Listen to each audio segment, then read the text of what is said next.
خبره په دې کې ده چې هغه اورګانیک مناسبات چې د کلیو سره موجود دي اما انتقال شوی دی کلیو ته.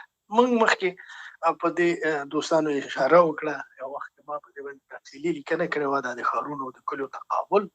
د کلیو تقابل یو دلیل همدا دی چې په ډېر مهارت په دوی کې د کلیوالو په ذهنیت کې دا عامه شوې ده چې ښارونه کافران، په ښار کې عیاشي ده.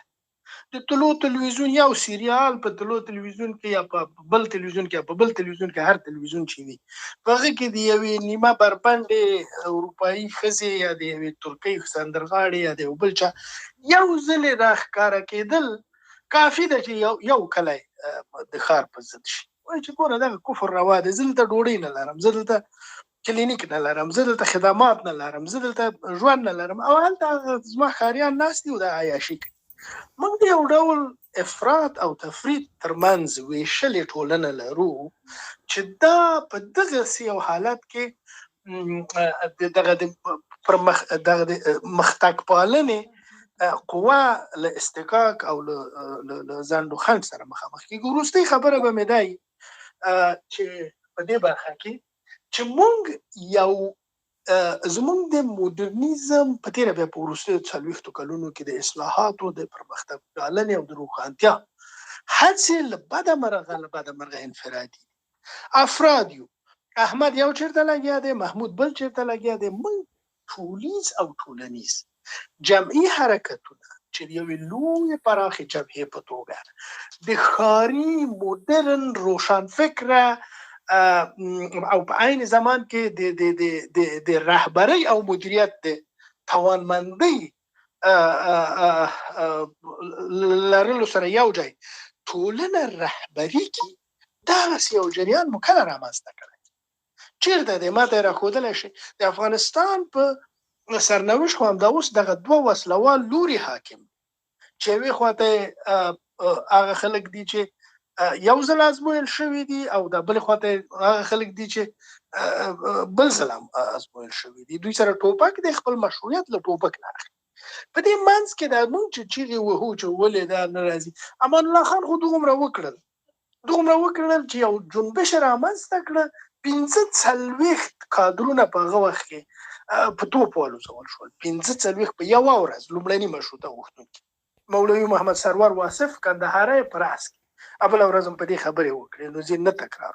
په زرګونه یې په دینو قافاو په سیاچالونو کې وراسته شول، لیوني شول.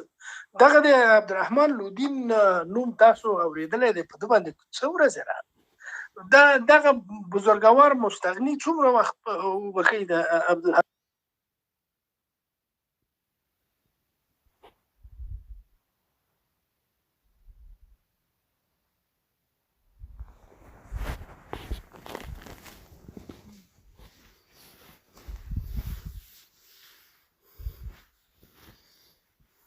نیول کړه، انسجام جوړ کړ، حزب سیري دربار رامنځته کړ. وروسته د په مشروطه بدل شو.